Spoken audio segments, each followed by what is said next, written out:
Buenas tardes, les saluda Eduardo Rodas, presidente de Gremia, que es la gremial de empresas para el manejo integral del agua. Y es un gusto recibirlos para poder tratar el tema de el agua, un uso vital en tiempos del COVID-19. Desde el 2019 hemos venido impulsando a través de la gremial proyectos que permitan el aseguramiento del agua para las próximas generaciones, promoviendo actividades encaminadas al rescate de los mantos acuíferos inferiores del Valle de Guatemala, que se encuentran sumamente comprometidos y que por ser subterráneos no hemos concebido la gran gravedad que tenemos hoy en día sobre la explotación de los mantos. Le llamamos a esta situación la crisis silenciosa del agua. Como ustedes bien saben, Guatemala está construido sobre un lago y tenemos que más del 70% del agua que consume la ciudad de Guatemala y la Mancomunidad del Sur es a través de pozos. Y es un objetivo de la gremial impulsar la recarga del agua de lluvia para alimentar los mantos acuíferos, donde tenemos que las últimas estadísticas del Valle de Guatemala, tenemos que los mantos están reduciendo en pozos hasta 20 pies, lo cual es sumamente peligroso. Y con la crisis actualmente es necesario tener un programa de sanitación en nuestros hogares a través de todas las medidas necesarias y por eso hemos querido invitar a dos personas con una amplia experiencia en el tema no solo del agua, sino que de los temas sanitarios, como es el ingeniero Martín Méndez y el doctor Alberto Nola Robles. Dentro de la hoja de vida del doctor Noyola Robles, es ingeniero ambiental de la Universidad Autónoma de Metropolitana de Azacatapenco, disculpen la doctor, maestría y doctorado en tratamiento de aguas residuales del Instituto Nacional de Ciencias Aplicadas, estudiado en Francia, actualmente es investigador titular del Instituto de Ingeniería UNAM y miembro del Sistema de Investigación Nivel 3 durante 8 años.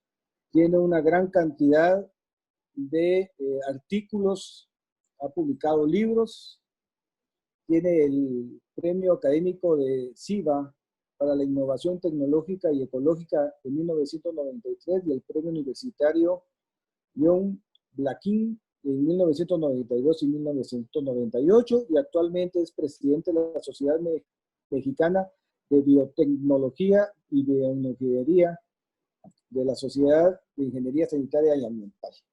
Realmente es un currículo muy amplio y nos honra mucho con su presencia, muy allegado con el tema del agua y con Guatemala. Y por otro lado, es un orgullo presentar al ingeniero Martín Méndez, una persona guatemalteca que tiene una maestría en ingeniería sanitaria, estudios de cambio climático y de derechos humanos y política. Actualmente preside la Asociación Interamericana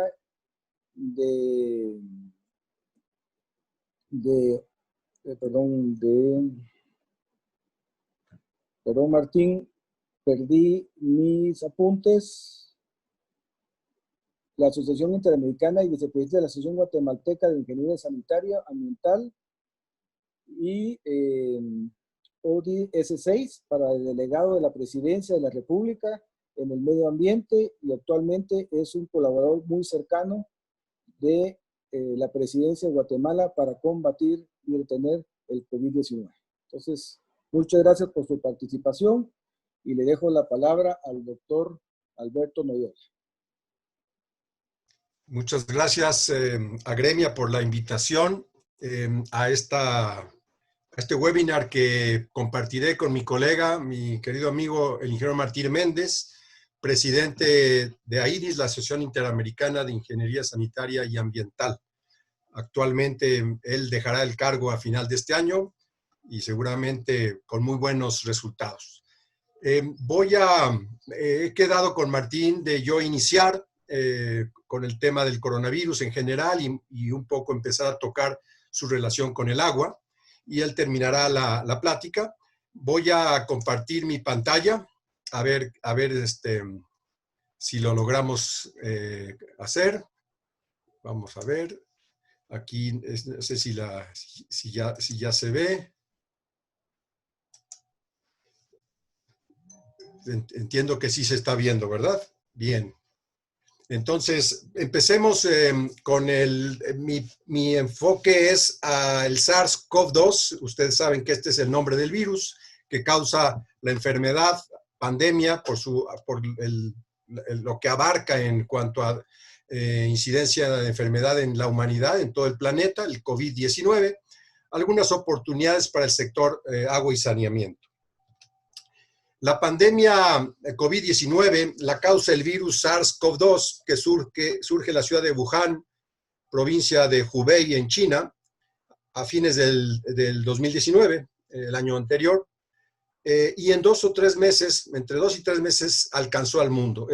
Con una velocidad impresionante, nunca antes vista, y claro, esto debido al nivel de globalización de nuestras vidas modernas, con todos los viajes y transportes. Llevó el virus en 2 o 3 meses prácticamente hasta los últimos lugares del planeta.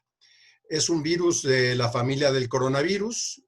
Aquí vemos una imagen muy famosa del Centro para Prevención y Control de Enfermedades de los Estados Unidos.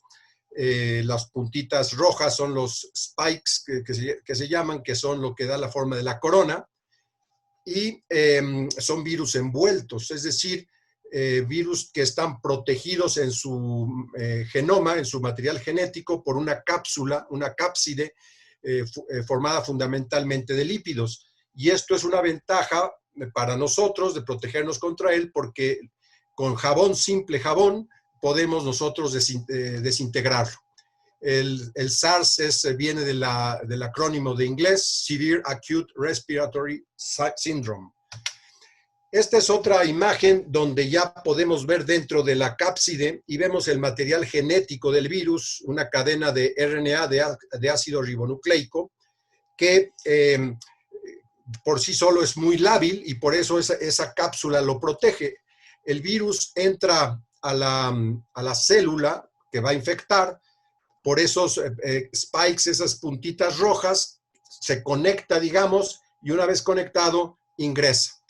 Voy a pasar uno dijo un aspecto importante, es un virus, obviamente como todos los virus, muy pequeño, de 50 a 200 nanómetros.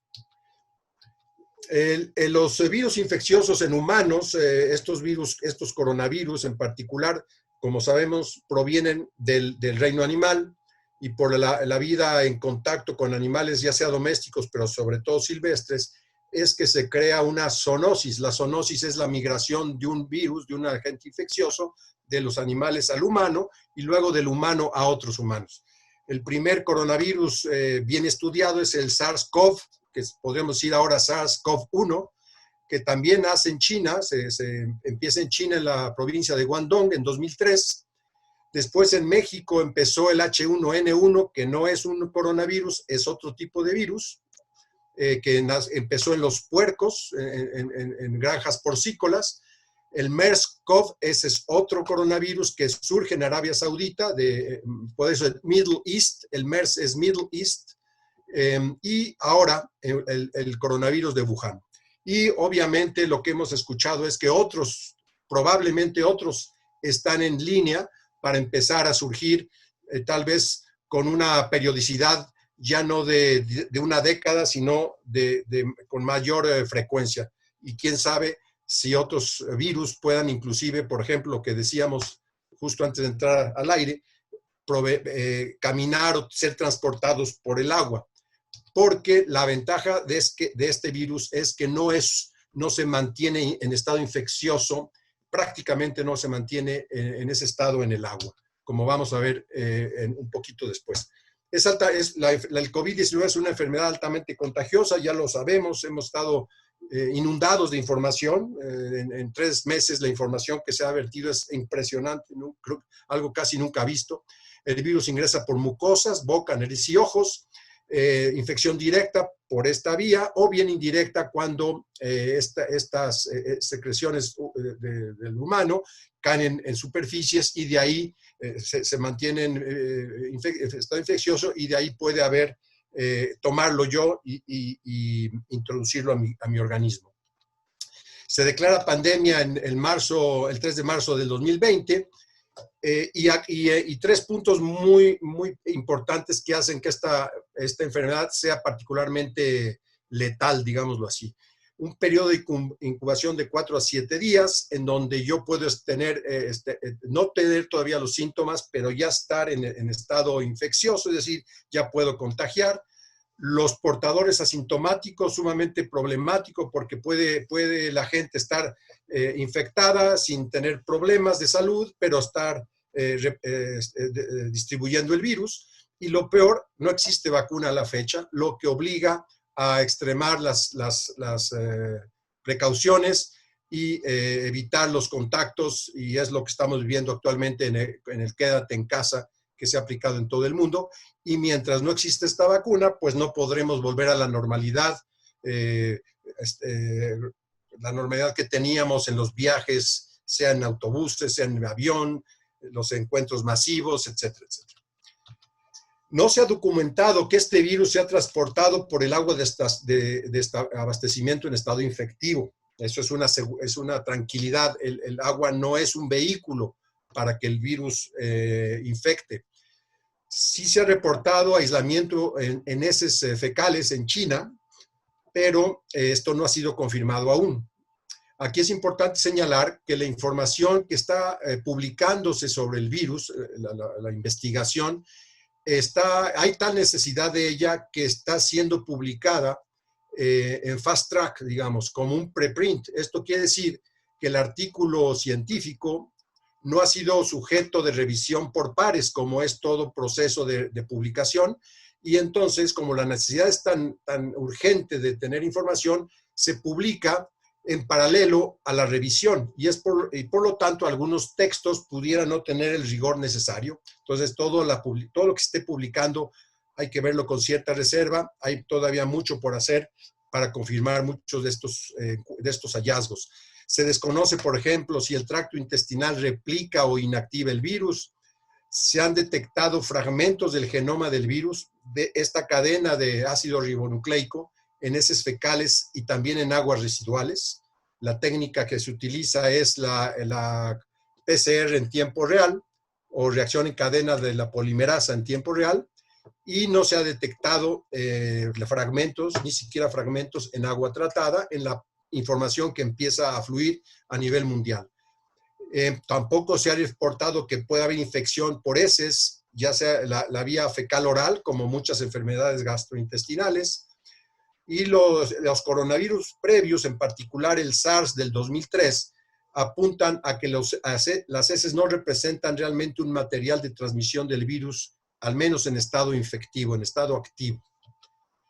El SARS en agua, hay una publicación que ha servido mucho actualmente, fue en 2009 por este grupo de la Universidad de Arizona.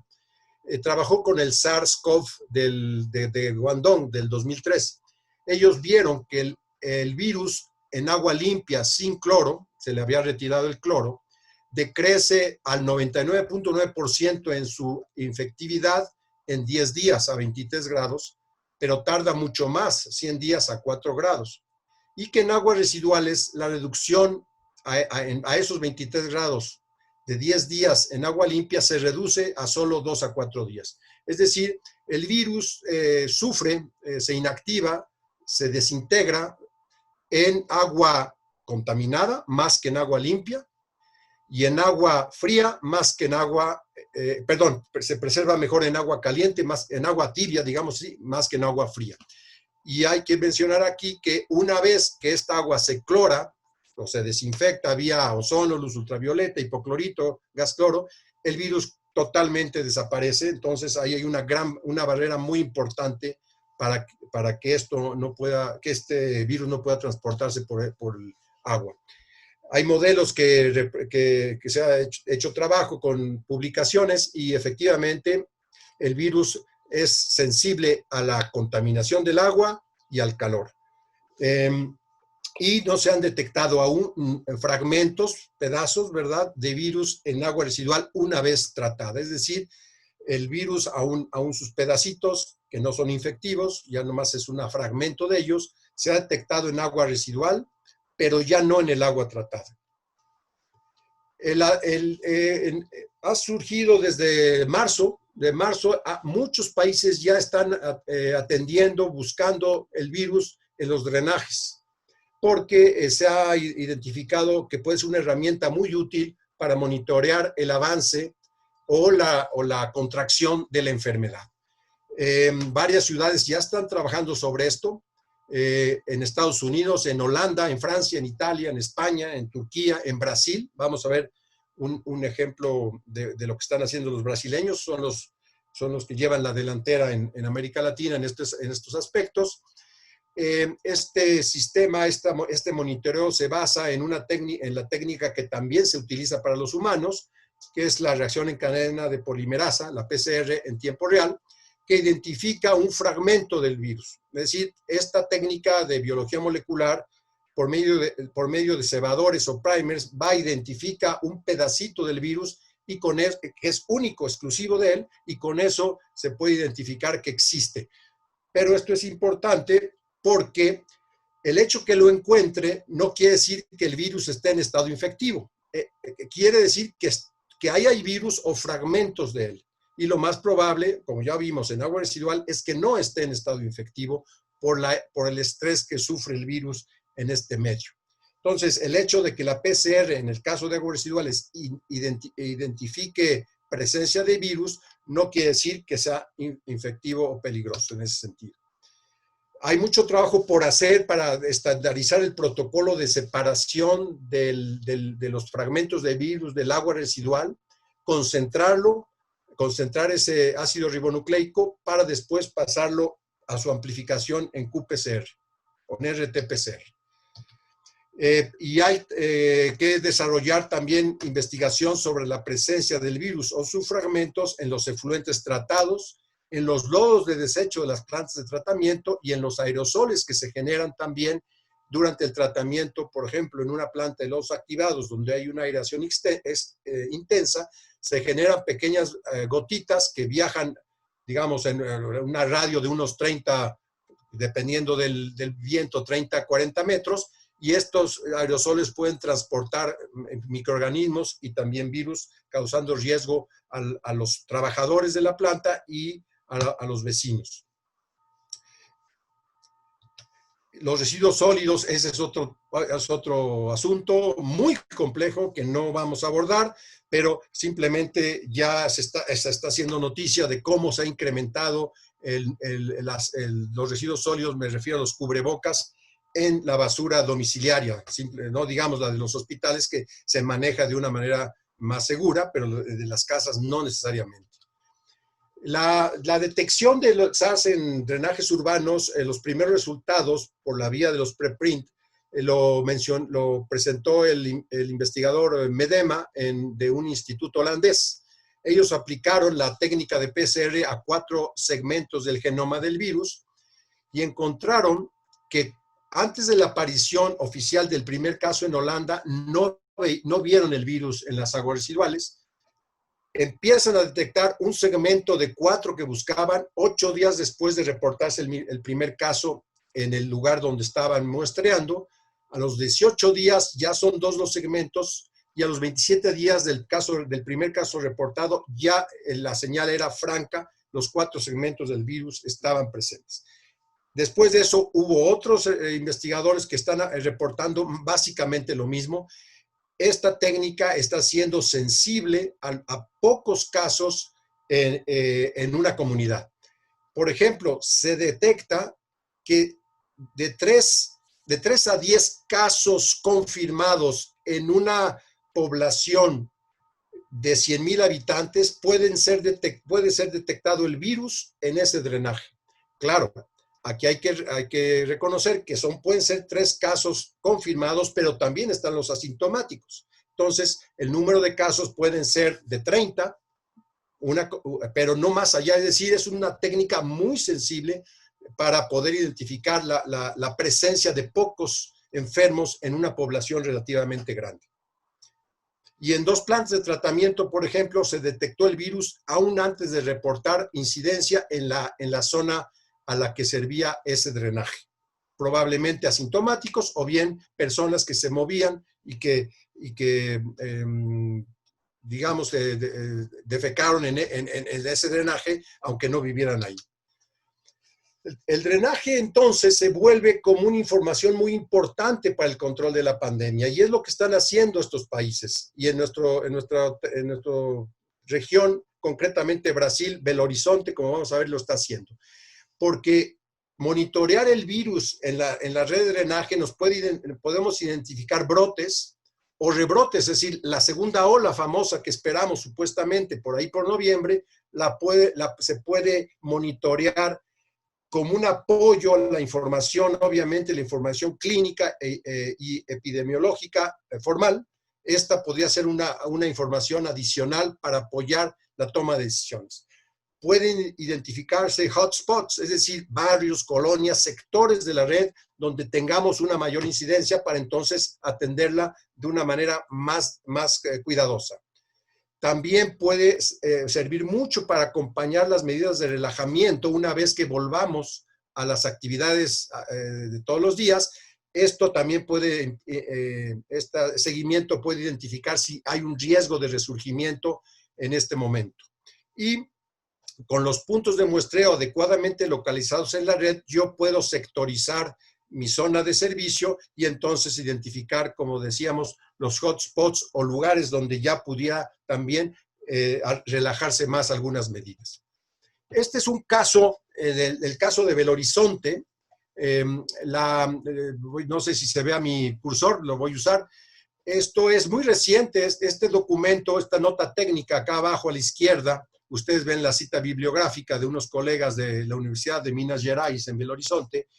No tienen más de 2 meses haciendo esto y ya tienen toda una organización donde la Secretaría de Salud del Estado de Minas Gerais, la Agencia de Aguas Federal, la universidad, el municipio, todos se alinearon en el mismo sentido y están ya trabajando. Entonces vean ustedes cómo ellos, por ejemplo, está la cuenca hidrográfica, pero en Ashurado y en ciertos puntitos se ven las cuencas de las zonas servidas por drenaje. Y como al final de la cuenca, en la salida de la cuenca, tienen puntos de muestreo, son en rojo los puntos de muestreo. De esa manera ellos pueden sectorizar las zonas y saber en dónde está más problemática o no la presencia del virus.